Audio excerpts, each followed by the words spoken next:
Guys, it's Earth Day today, April 22nd. We're recording episode number 3 of our podcast. I'm Fortier. This is my brother Sam. How's it going, Hey, guys? how's it going? I hear you went out of town this weekend. How was your weekend? I had a great weekend out in Ottawa. We got some beautiful weather, and it's good to see some old friends again. Yeah, it was fun. We caught the Sens Habs game on Sunday downtown Ottawa. It was a great time. A lot of Sens fans and a lot of Habs fans. Things got pretty crazy. Even the game itself, it got pretty rough. Well, it was Ottawa was losing or winning the whole time, and then I was with a bunch of Habs fans. We were cheering for the Habs. Had some carry chants going there. I guess there was no booing Subban. There was, but then we just started Subban. And then eventually they just stopped doing it. Right on. Yeah. How was your weekend? Pretty good. Went to a local show actually. Just at a house party actually. Nice. My buddies in their band Frosty Stone playing their second show ever.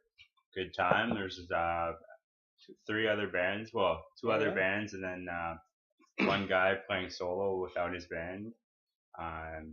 Half Measures is one of the bands. I think that's the last band that played, like the host of the party. And it's a good time all around. Nice to see some local music and like a lot of people there considering. You're mentioning that reminds me in Ottawa too. I got together with my old band Vox Populi. We just jammed for a few hours. It was fun to get back with those guys. It's fun. It's funny because you don't like. I thought we'd be all over the place playing music, but it's like riding a bike. I guess when you learn some songs together, you could still play them even if it's been months. That's true. I know even Frosty Stone they were playing. They didn't really get much rehearsal in, but once they got on, they were pretty awesome. It's kind of cool. It was like back to like the old kind of parties I used to go to with, bands playing in the living room. Close the door when the band's playing so the cops don't get called. There's a few of those. I had a few of those in Ottawa too with my band, and I've been to a few here too. I wish I could have seen that show. That would have been fun. I'm sure there'll be other ones. We'll keep you updated on that. There's future shows around. Our Inception TV video of the week. Solidarity forever over those benches. But anyways, I want to rise today, Mr. Speaker, something that's directed to the Minister of Housing. Imagine the surprise of tenants who are seniors living in Timmins and where it's called the Empire Complex at 11 Spruce Street when they organize themselves as tenants into a tenant association to do two things. Yes, to advocate on behalf of tenants when it comes to issues in their building, but just to get together. There's 60% of the people that live in that building that are tenants that are seniors, and they want to be able to organize themselves so that they can have a tea every now and then, enjoy each other's company, have a little bit of opportunity to socialize with other people that live in the building. Well, imagine the surprise, Mr. Speaker, when the organizers of the Tenants Association gets notice of eviction from the owner, Mr. David Wall, who comes from British Columbia, who serves notice of eviction to seniors for trying to organize essentially a tenant association that both is able to deal with them being able to socialize but to advocate for their rights. I'm putting the government on notice because when Natrice, one of the people that was evicted, called the Ministry of Labor or the Ministry of Housing, they said, "Oh, he's within his rights." When is it in your right to kick a senior out of a building because they're trying to organize a tenants association? So I served notice to the House and to the Minister today. This is something we're going to have to resolve. We're going to have to resolve it very quickly. That was Gilles Bisson. That's our local member of provincial parliament for Timmins, James Bay here. He's an NDP member, so he would be opposite our government. And you said the system doesn't work. I said direct action works. So I don't know if you caught most of it. This is actually the building that our mom lives in. They've tried to organize a tenants association, I guess, just to, as Jill said, what would be his title? The Honorable? Right Honorable? The Honorable member for... As the Honorable member for Timmins James Bay, Joe Bisson said. They tried to organize a tenants association. both to bring up any issues in the building that they think may be better suited to bring up as a group, as they're a group in the building, and these issues affect lots of people. Yeah. Sorry. And the other thing is just so they can get together, do have coffee tea. or whatever. I know like mom was saying that one time somebody went to the hospital or whatever, or had heart surgery, and they kind of organized a card and like a welcome home party, whatever, for him. So the superintendent or the landlord didn't like it. I've served eviction notices to some of the organizers of this committee. I think some members do. I don't know. So they had to call the housing minister. They called their local representative, and after BSO talked to the housing minister, the landlord who lives in BC ripped up the eviction notices, basically. Yeah, a lot more on that as it develops, but just a interesting little piece of news from our community. So basically, like, we kind of have differing stances from our experiences over whether like the role of government, and so like my argument would be that that things don't change without people getting together in a collective group and doing some like direct action, like creating a tenant committee. And I would say that direct action is part of a larger political system, that for the political system to work, there has to be those people that are pushing for that, and so there has to be communities that are working together to get what they want. And you see that through different sorts of communities, like the gay community, like people of different races often get together to push for certain things, for equality and things like that. Even like miners unions and stuff, they'll get together and they'll fight for things. They've like historically, they've through unions they've got pay raises, and they've got farther back in the day just to be treated well at their jobs and have better safety standards. So like I think a lot of protests that started around here in Timmins and Sudbury, over just like how miners were treated and the safety standards. Like there's people dying. Like it was a pretty regular occurrence in mines, and brought up the safety standards for all of Ontario or Canada and even some other parts of the world by organizing together. And then but like you said, when they organize and do all this, then they put the pressure on the government. Exactly. And a lot of times, in my opinion, the government is happy to just trudge along with the status quo until these groups come and disrupt. Well, if you look at it, the government's being pushed by all different sides, right? So you would argue, I'm sure, that the oil companies push the government more, and therefore the government. Yeah. Well, I would argue that they fund the government and I would disagree. Exert influence. They exert influence, yes. Through lobbying. But lobbying, in a sense, is similar to direct action. In a sense, because they're pushing for what they want. Direct action, you're pushing for what you want. You know what I mean? Yeah. It's slightly. It falls into the same sort of action. Well, I would argue that like Shell's direct action is building a well and doing what they want to do, whereas if you're against Shell, your direct action would be blocking the pipeline coming out of it. But yeah, there's also the organization part of it. So interesting though, this thing with the tenant committee is that as he named, or I won't name her anyways, but one of them that got the eviction notice called the Ministry of Housing, the Minister of Housing, which is the government, which is the ruling party of government here, the majority government, right? The same party that's doing the hydro sell-off and the beer the beer in grocery stores, and that minister even told her, contrary to what I've seen in the Tenants Act, that the landlord was in it right. Well, did she speak to the minister, or she spoke to somebody at the ministry? I don't know. Like all I've seen is this video here. I doubt that she would have.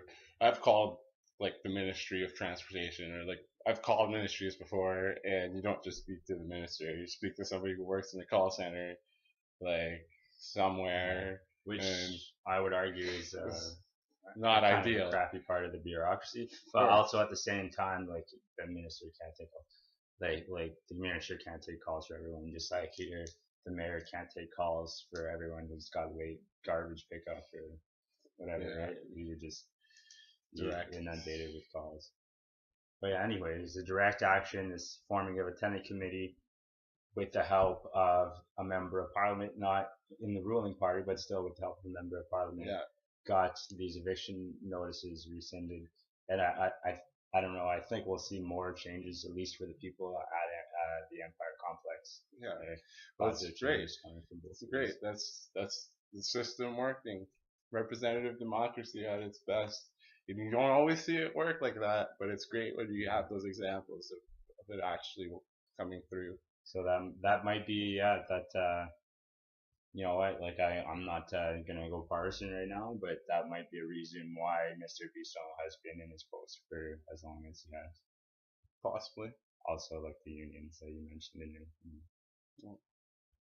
So, well, if you live in Ontario, you might have heard that your beer, you will soon be able to buy beer in grocery stores. Yeah, it's quite the thought for anybody who hasn't lived in Quebec or the United States or somewhere else. Or some other provinces that sell beer. Manitoba. Yeah. But if you have lived in Quebec, you'll probably see something a little bit different. So in Quebec, you can buy beer in like whatever denomination at your grocery store, at corner stores. You can buy 2/4s, 48s, sometimes 15s. Yeah. These stores can have sales. Oh, sorry. I'll mention that most corner stores in Quebec still don't carry 2/4s. Like smaller corner stores, they'll carry 18 packs at most, probably just for logistical purposes for the space they have within their establishment. But grocery stores, more often than not, will have 24 packs, 48 packs, and stuff like that. Yeah. The other big thing that they have is they have sales. Yeah. So like if you live in Ontario, you know that you go to the beer store, you go anywhere, the same price applies for a case of beer. But in Quebec, you could go to, let's say, Loblaws, have one price, like 25 for a case of quarters, and then go to like Maxi or whatever they're called, and have a case of beer on sale for $23 or something like that. In Ontario, from my understanding, so far you'll be able to buy six packs at the grocery store, and not every grocery store is like some sort of bidding system, and they won't be able to undercut the beer store in price, which to me kind of eliminates a big part of the purpose, because competition is good in any industry. When you have people that monopolize certain industries, we see it in the telecommunications industry, and we're seeing it in the beer industry in Ontario as well, and it's not good because it drives prices up for the consumer and it ramps profits up for whoever is at the head of the monopoly. All right. So, in my opinion here, in Ontario, it's not, never mind, not fair. The beer prices are pretty much fixed right now. The beer stores are majoritarily owned by foreign companies, Anheuser-Busch, whatever, these like multinational foreign companies, and they set the price. So even if you're buying, the difference between buying Molson or Budweiser, which are made by two different companies, are both at the same price. So they're basically eliminating competition altogether. Yeah. So like one of the big things, like Sam was saying, is that in Quebec they have competition, they can have sales. So for the consumer, it's nice to see a lower price. In Ontario, we don't have that. and this new change isn't going to change that. And another thing that kind of brings me to is that in Quebec, there is a lot more microbreweries and craft beers. And in corner stores, you can buy these craft beers. There's actually specialty beer stores, especially grocery stores, that have these beers. But you could also buy them at bars to take home. Like you could buy a 6-pack. And that's something that's being discussed in Ontario. I think that it'll be a while before we see anything like that because of the way that industry works. Another thing is that I wanted to mention there's a tenants brewery that's on the horizon. Yeah, sure. They will have their own variety of craft beers. I saw on their Twitter feed today, I believe they're making some sort of maple ale for the spring. We should try and find some links and put them in the comments. If you guys want to check that out. Yes, I don't know what it's called or. It's called, as of right now, it's still just called Timmins Brewery. Okay. So, like you're talking about breweries and selling beer in bars. When I came to visit you once, we went to what they call a microbrewery. Yeah. So that's a combination of both, which I don't think would be legal in Ontario right now. Yeah. Yeah. There's them in Ottawa. So wait, I don't know then, because if you go to Mill Street Brew Pub in Ottawa, you can buy beer there. So I don't know and it's a pub and they make their own beer and they sell it there. So I don't know. We'll have to look that up. What was the law that they were talking about that on the news? That's interesting. That might be a special case. I'm not sure. All right. So yeah, anything else on the beer thing? I'm kind of a skeptic and a conspirator. Conspiracy theorist. Yeah, I'm not in conspiracy, I guess. So this whole beer thing makes me think, well, okay, so it's just this tiny little change that's not really going to change much other than the fact that if you drink a 6-pack, you don't have to go to the liquor store as well as the grocery store after this, right? So to me, I think maybe the government's trying to distract us from actually looking at other things that they're doing behind the scenes. Well, I guess not behind the scenes, it's in the media and everything. But there's a plan from our Liberal government, Premier Kathleen Wynne, to sell off 60% of our hydro utility, Hydro One, which if you live in Ontario, you're probably not a fan. Your rates are gone like crazy. There's been like gas plant scandals in the previous Liberal government's scandals about. Actually, I don't really know much about gas plant scandals again. No. I know. Anyways, they were being built. They spent a bunch of money to start building them, and then they decided not to build them. Lie about how much it would cost to stop it, whatever. Anyway, so it cost a lot of money. But I don't know. What do you think of that? Should we be selling off our utilities to the private sector? I don't know, because like you said, Hydro One hasn't been that great in public hands throughout the last couple of years. So maybe having some new insight in there, different ways of thinking about things might help. The government's still going to have a majority say, which means in this case they're going to have 40% of the company, but nobody else is going to have any more than 10% each. So like you were saying, even if like all the other people that own it all got all together, they could overthrow a decision made by the government. So make of that what you want. Would you want a 40% stake in our local hospital, or like our schools? Shouldn't I kind of think is this it's completely different? It's different. Is this a completely different? Like, I mean, it's something that we're all basically reliant on. If you use hydro, 97% of Ontario goes through Hydro One. Yeah. But I still think it's different because there's still going to be laws governing what this utility can and can't do. And it's not, I guess it could be a life or death situation. in certain circumstances. Hospitals, cold climates. But they're going to be regulated. It's going to be a privately owned, regulated sector.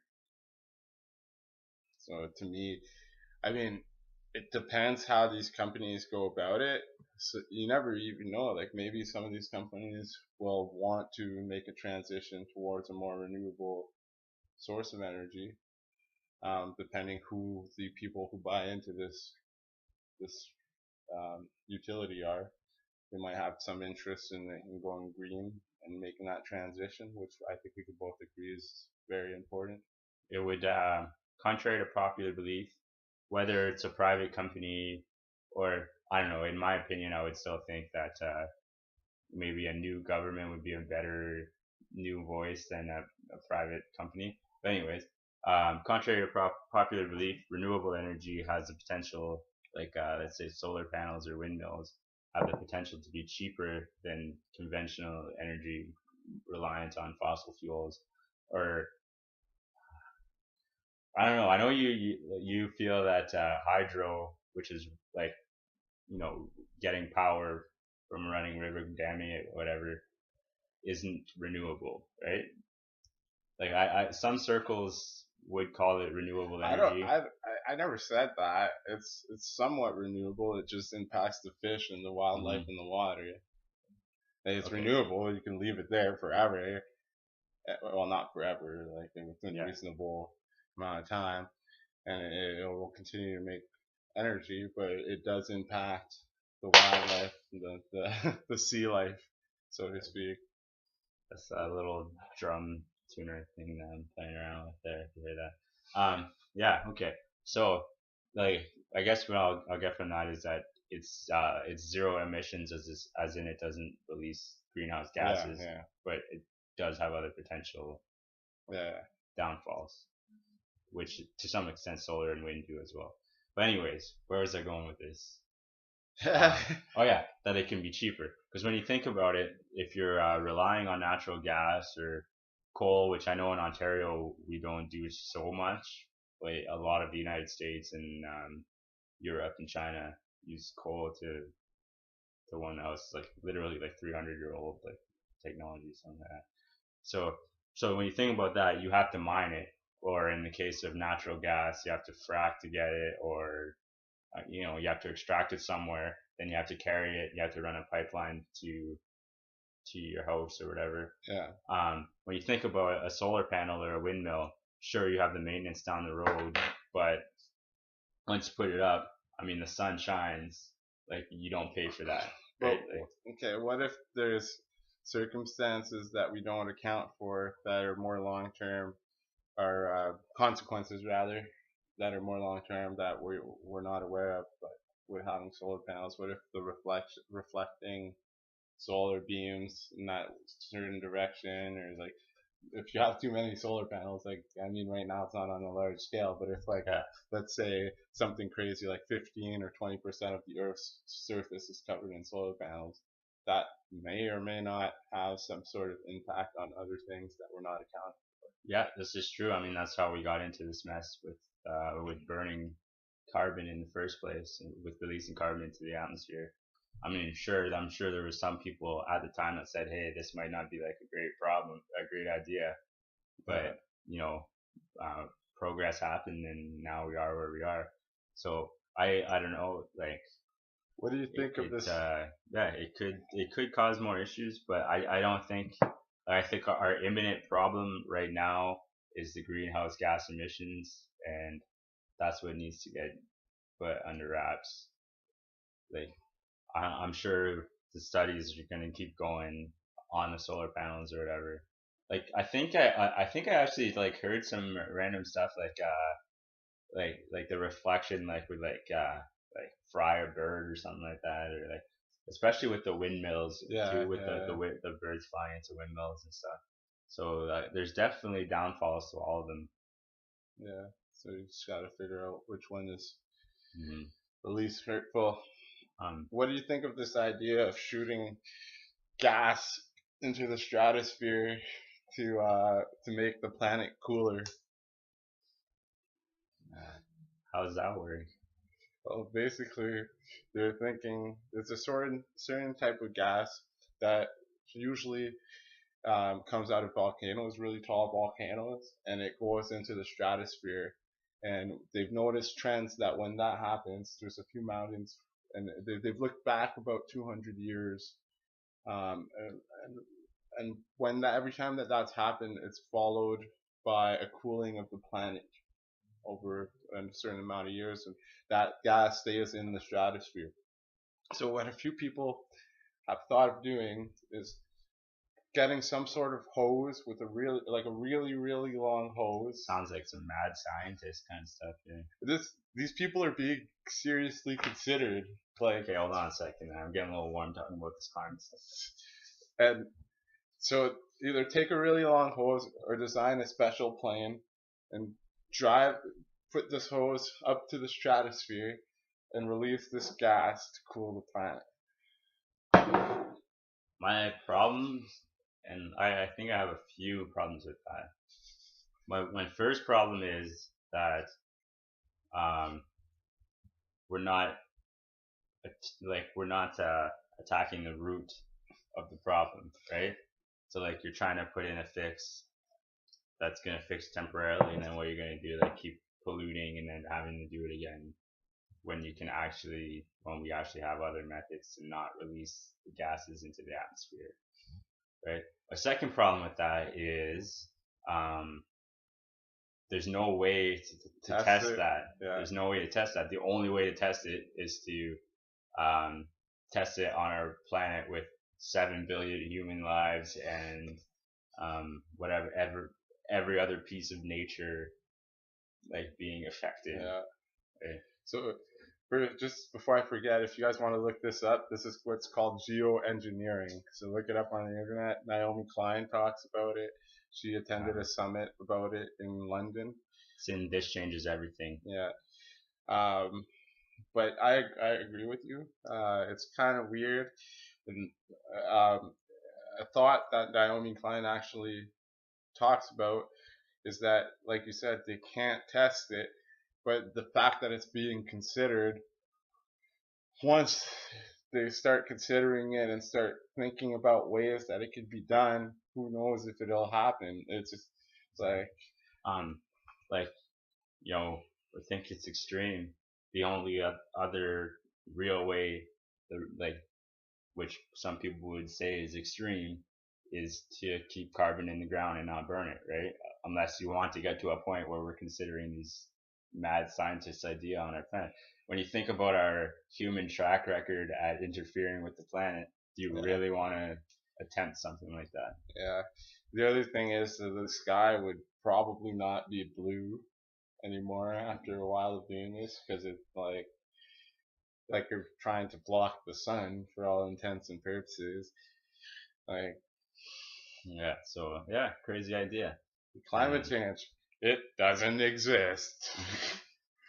But I mean, I guess if we're going back to Hydro 1 here, I guess that to me, if that's the fastest way that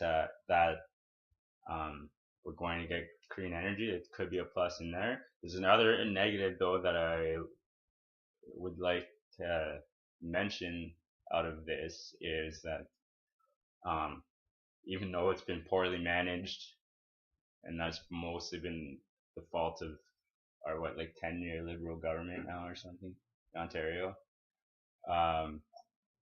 it still brings in some amount of revenue to the government, right? So sure, if we sell it off, we get money. And by the way, both these measures with the beer and selling off Hydro 1 are touted so that they're going to use this money to invest in infrastructure, which is well needed, Ontario, which is well needed. About. So, but my thing is, if we sell it now, something that's been a public asset for I don't know how long, then we get the money right now, and we lose out on a lot of revenue. Obviously we'll still get the 40% there, but still lose out on a lot of the province's revenue in the future, which could handicap future governments into making other bad decisions or whatever based on the budget. Fair enough. Speaking of the budget, the Conservative government's budget was tabled this week. Oh boy, I hope you did some research on that one because I didn't see anything on All that I won't go into it too much, but they're predicting a balanced budget, which conveniently election year. they haven't had a balanced budget since they started in office. No, that's not true. That's not true. Sorry. When did they have a balanced budget? When they first came into office, they came in with they had a surplus, and the two after. I did do that this much research. The two after that, they were close, like they were like at almost even, maybe like a little bit of a surplus. But then like 8 years after that, or 7 years after, this is like the first time in 8 years that they have a balanced budget. I thought, yeah, because they came in and it was like a straight. They had a surplus, and then it went down, and then it went.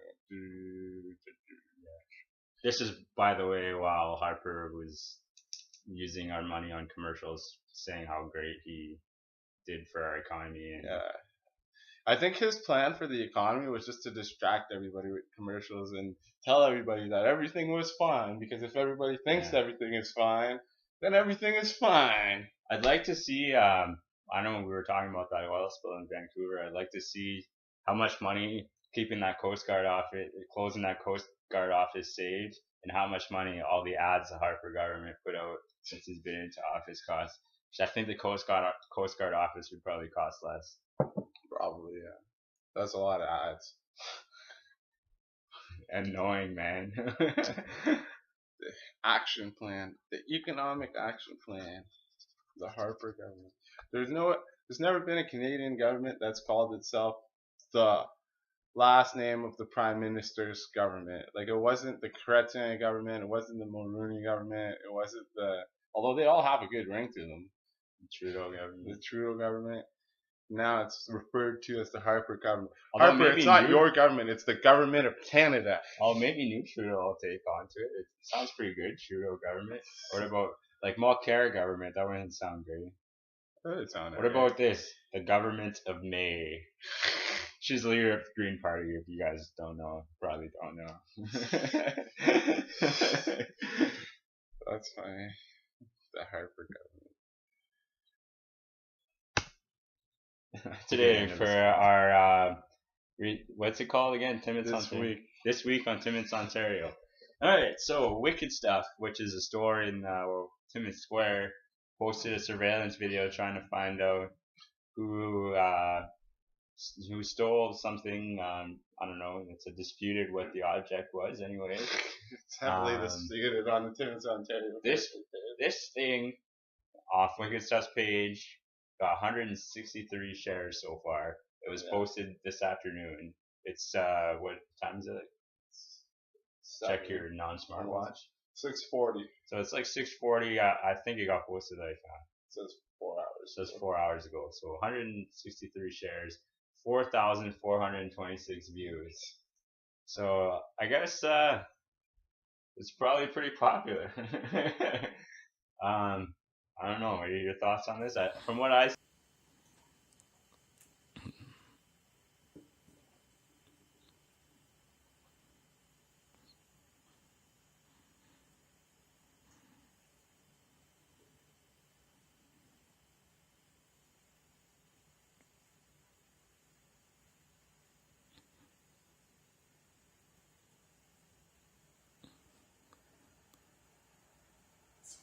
see, this guy's been tagged. I'm not gonna say his name or anything. So this guy's been tagged, and they found out who it was, or at least alleged. I can't say who it was. Allegedly, who it was. What do you think about this? I don't know. I guess it's a good law enforcement tool. Social media. Yeah, it's quite a deterrent, I guess. That's for sure. Yeah, for sure. It just goes to show you can't really do anything without you know, having like half the city see you. Apparently, Apparently, now especially stuff like that. we're promoting you too. You know? Kind of feel bad, man. This guy, like, obviously he shouldn't have been stealing, but like, he's been shamed. He's been like publicly shamed. Might as well stone the guy. Set up on the bit. I guess so. So, I don't know. You want to go on some of the comments here? Yeah, we can do a few of the comments. So we have people speculating on what he took. Oh, People there's a picture of a guy with the pictures. same hat. Same hat. People tagging this guy. Someone saying extremely poor placement of that backpack. Yeah, probably. It's like right in the way. Way to go for social media helping out and catching a dumbass in action. It's probably my favorite one so far. Clearly the surveillance cameras suck too, and the backpack also the store owner should I have known that this is blocking the cam's view. If the video was clear, maybe the suspect can be apprehended. This guy didn't scope out where the camera was either. They were right in front of the camera. Yeah, so you got people saying there's a mug. Here's one comment, but why still a big old dildo? Question mark, question mark, question mark, question mark, question mark. I guess you really needed that mug. That's funny. So yeah, I don't know. I guess it's I kind of feel bad for the guy. I mean, obviously theft isn't cool or anything, but he's been shamed quite a bit now. So I don't know if the cops are going to be involved or what, but well, like I said, ça dépend for those of you who understand French. Cops will probably get involved. I mean, there's some pretty obvious evidence right there. Yeah. So what else is on here this week? Anything else going on? Oh, well, it's Earth Day, which means we'll be inundated with horrifying information about how we're destroying the planet. Do you want to contribute to that? Here's a comment from someone posting a video on our fucking love science. Today is Earth Day, which means we'll all be inundated with horrifying information about how we're destroying the planet. Let's take a moment to remember what we're fighting for. It truly is a wonderful world. So it changes a little bit once you read the whole comment here. Yeah, I mean, it's true. We only have one planet. There's a lot of planets, man. We're very far away from being able to colonize other planets. Very far away. Did you say 40 years? 40, 50 years? Yeah, okay, maybe like getting sure. Okay, if you're talking about like saving the race, the human race as a whole, can possibly like I do have belief that we'll be able to like have like maybe like 200 person colony on Mars and like in the future, maybe that we'll see. But if you're talking about the 7 billion people here, we're kind of stuck on this rock.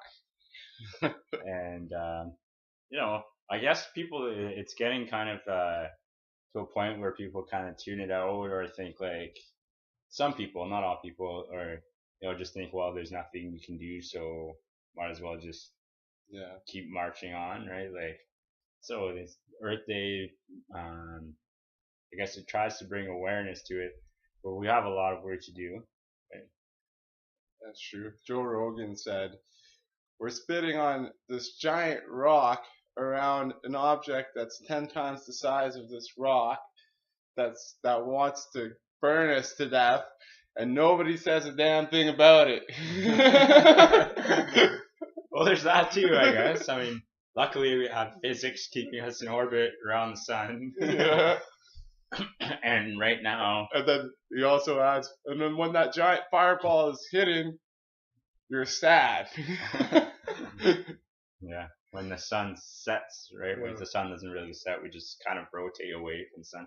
But yeah, I mean, like right now, I think our human-led climate change is probably a bigger threat than the sun burning us up. I mean, there's other human-related problems that could take us out before. I mean, like we're not in the Cold War anymore, but we still have plenty of nuclear weapons, enough to pretty much destroy all life on Earth. We have, well, like war all the time, but we've always had war. Maybe not on such global scales as we're able to now. Yeah, that's kind of hard to tell. You could do some historical research. There's always been wars. They're probably just more regional. It's regional wars all the time. And as we've gotten better with technology, we've invented deadlier weapons, i.e., nuclear weapons, biological weapons. I read somewhere this week that they found monkeys that were creating spears. Spears? Spears. Thanks to hunt other animals, or to like protect themselves against their own. I didn't read into it more than that. That's pretty crazy. Because that's a big thing of about what differentiates us, or what they say differentiates us from other creatures, is that we create weapons. We create weapons to use against each other. I mean, at one point they said that like we create tools, and that's something that differentiates us. But we've seen now monkeys creating tools. I don't know, like knock coconuts out of the tree or whatever. Well, even beavers.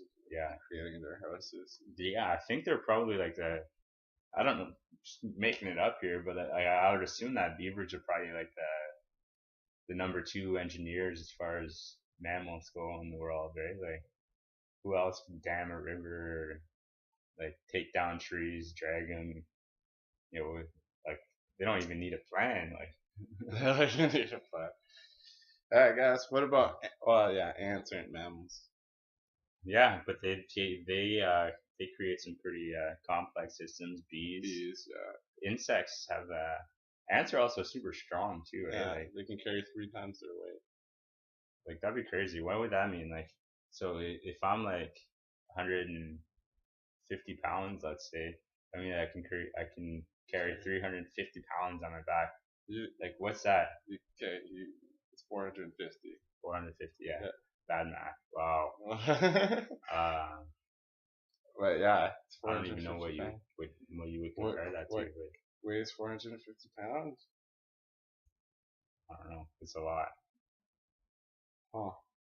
But 450 pounds would be like 2.5 of me. And just carry that like no problem for kilometers. No big deal around my back. But anyways, yeah. The thing is with these guys, with like the beavers, the ants, the bees, like they're modifying their environment, but it's on a scale, like it's on such a smaller scale. Yeah. Of what we're able to do. But what if there are larger beings that think that what we're doing is on smaller scales? Yeah, well, they would still think that, but we're still, well, I mean, people would argue, and I don't really care for having the debate anymore. We're still causing, like, we're seeing that we're causing changes to our climate, and we're starting to see some consequences to it. But what about, like, they would say, yeah, sure, you're not making a big difference to the solar system or making a difference to the galaxy. Okay, but we're making a difference in our way of life, and in, like, okay, but what about ants? If they do things a certain way, they could probably annihilate the way that they do things and like kill each other off. Like, yeah. Well, okay. I think a big thing with that is that in nature, right? Like when you look at Darwinism, whatever, like the strong survive. So nature has a way of kind of regulating itself to having like so many of one species in one place, or so like let's say there's too many ants living in this general area. At some point they're going to kill each other off, and like only this amount of ants are going to be alive, which sort of happens with us, but because we've got things like peace and like medicine and technology, like warm houses, and like relative, like we can go, I've gone 25 years without getting into like a deadly altercation with someone. You know, like we have some sort of like society that keeps more like more of our people alive. Like only the strong survive doesn't apply to us anymore. It does, man. But maybe not in Canada. Yeah, like But as a like, species as a whole, right? Like as a species, it does. What do you like? Why do you think there's inequality in the world? yeah, okay. Yeah. Like, So maybe we need to transcend that. because I think that even within an ant like society, like for lack of a better term, there's gonna be ants that do one thing, ants that do other things, and there's gonna be ants that are gonna be stronger than other ants, and they might even have systems that like lead like the paths that they choose to take, you can get stepped on or something. Like, the more intelligent ants might not go in that path. No, you might be right. I mean, we are like I know, as much as I know they do have a hierarchy, right? Like they have the queen. Yeah. They have like the males that are only allowed to breed with the queen and then die, and then all the workers are females, right? Like that's Is that they bees have or ants? well, they both have queens, so like I don't know. I think they both sort of work in the same way. Okay. Like you know that movie Ants, right? They do have like different. Yeah. I don't know if they have like warrior ants that go fight other colonies there. Probably. I don't know. Because some ants are pretty lethal. Yeah. I don't know. But I have a thing with ants. I like to compare things with ants. You guys will notice. So I think they're a fascinating species. But with ants, all right, I'll throw this in. With ants, is there a way? Like I don't really. You seem to be the expert here. The So, ant expert. Like right now, the way we are, our excuse for the inequality is that if, like, let's say in America, or the inequality is that if you work hard and like keep your nose down, or not keep your nose down, if you work hard, then you will succeed, and you can become the next Mark Zuckerberg or the next Bill Gates, which is obviously like a very small percentage of people. But is there a way for that to happen, or are you just born and you know you're going to be the queen? Like Britain, where they just for some reason still have a monarch. I guess we still kind of do too. So where someone's just born into privilege. So are ants closer to like those systems? So what am I guess what I'm asking is, are ants closer to America or Britain? There's probably some ants that are closer to Britain, and then some ants that are closer to America. Like a worker ant can never become a queen, right? Like they have different physical characteristics and stuff, right? Like unlike us, where they're born just like the exact same human, they're just born from like a privileged vagina.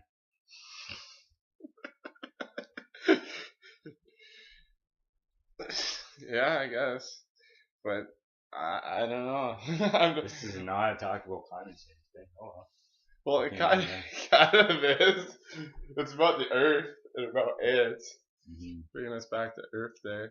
The big thing is too, like we always talk about saving the Earth. The Earth's fine. Like the Earth will survive whether we do or not. But the other big thing is that some people don't mention is that because we're how do you put it? We're what we call it, like the dominant race. Yeah. So it should instill in us, and they talk about it sometimes.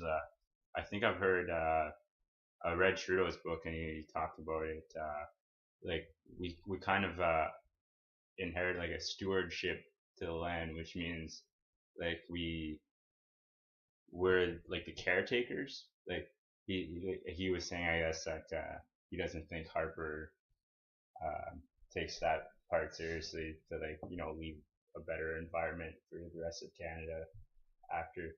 So as humans, we have to kind of think of all the other species and like even the plants and everything, not only because we rely on them to live as well. Yeah. I mean, you eat animals, you breathe the air that the trees exhale, whatever. Like, I don't know, just something to think about. It's not just about the human race. If you're looking at the planet. Yeah, man. The ants have a role too. The ants, exactly. The ants, like insects, right? Crazy stat of the day. If there's, I don't know where. If I find this, I'll put this in the comment. I don't know where I saw this, but it said, well, I don't even remember the years anymore. But this, if maybe it's like 50 years. If all species of insects died, all other species on Earth, like I think it was 50 years, would die with them because of the food chain. I think that we've talked about before, or one animal eats the other, and the animals like the bees and stuff help pollinate plants and everything.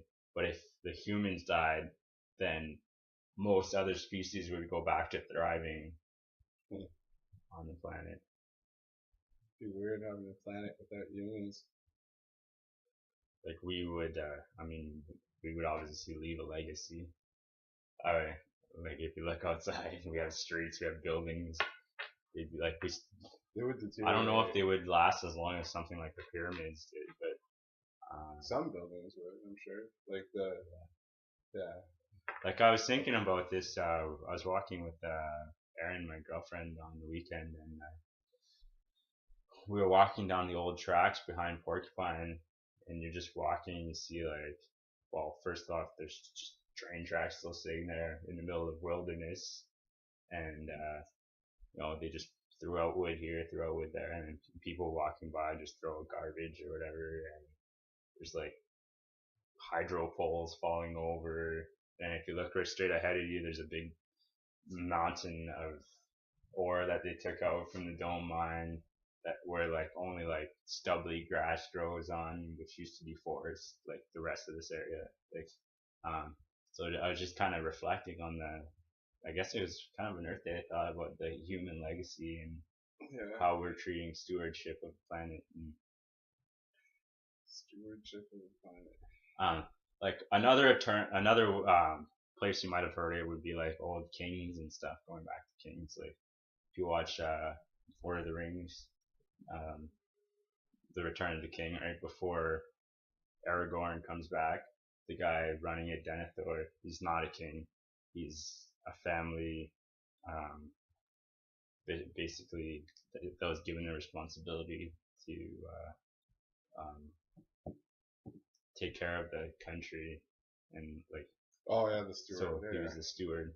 So it's kind of the same use of the word, but we're applying it to like a global or national environmental level.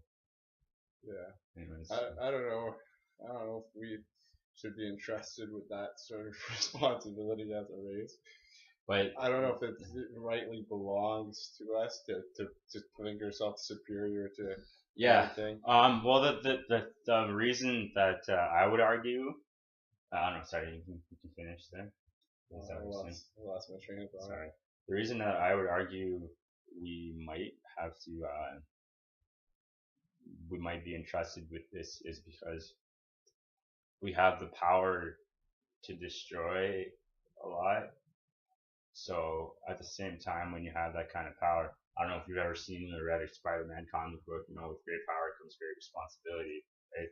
So when you have the power to basically annihilate, like we've talked about in many ways, all or most of life on Earth, except maybe like the cockroaches. Apparently, those have survived those can survive nuclear waste. And what are those little things there they showed on Cosmos that have survived all 5 huge extinction events? Yeah, I don't know. Although some people are saying we're heading ourselves into the 6th huge extinction of the planet. But anyways, when you have that kind of power, then we might have to think of, how to not fuck shit up. I don't know. Maybe we should leave it to the planets and the overseeing creatures. Like if there's a God, all the people that believe in God, shouldn't that be God's job? Okay. go ahead. Yeah, I don't know. You can be pretty cruel if you've ever heard of the plague or whatever. Those So, are I mean, if you're like, yeah, or Noah's Ark, I mean, if you're ready to sacrifice yourself and your children, fine, sure. But yeah, yeah. I don't know. I'm being cynical. Obviously, we have to take care of our planet. It's important. But I don't know. Yeah, I'll have to give some thought to the stewardship idea. I haven't really considered that before. Yes, we should take care of the animals in extinction, but there's also a natural cycle. Like some animals, there's a reason things happen. I mean, whether that reason's good or not could be debated. It's, there's a natural progression of things, and I mean, like how animals go extinct because we cut down all of the forest. dinosaurs went extinct before we even existed. Yeah, yeah, and that's because they didn't. I'll quote Bill Nye here and Neil Tyson both on this one. Dinosaurs went extinct because they didn't have a space program, because they weren't smart enough to figure out how to stop the asteroid that came stop them. So, all right, I get that, and yeah, okay, maybe another point that Bill Nye would bring up. It might be our prerogative to like more so with these like Mars colonization and everything, to not only to further the human race, but to conserve like conscious thought, because that's so far we're the only ones that we know of that have I don't know. have I think dogs are pretty conscious of certain things. I would like to know, like, if did they like ponder like the history of the universe, or history of their race, like that's a big thing about science, is trying to figure stuff out, and they're building upon building to try and figure out like where we came from and how the universe came to be. You know, obviously, like, they get proven wrong all the time. Like, at some point, scientific consensus said that the Earth is flat or whatever. But well, I don't know. Should we conserve the planet? Should we conserve human consciousness?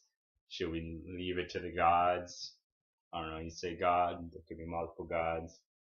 Maybe they're from other planets. Maybe we're just living in a little bubble experiment. Anyways, maybe. Crazy thoughts for Earth Day, I guess. Yeah. If you feel free to comment on this video, we'd like to hear what you want, what you think about the things that we talked about. And Earth Day. Let's if you have any other comments, not just necessarily about what we talked about let's say the format or topics to discuss, like if you want to be a guest, feel free. Check out our website, superfortierbros.com. All the latest videos and maybe some new cool shit some point in time in the future. Yeah, we'll try. We were going to mention the Timmins Brewers. We'll leave a comment for that somewhere, as well as other stuff that we talk about if we think about it. Have a good one. Thank you for watching.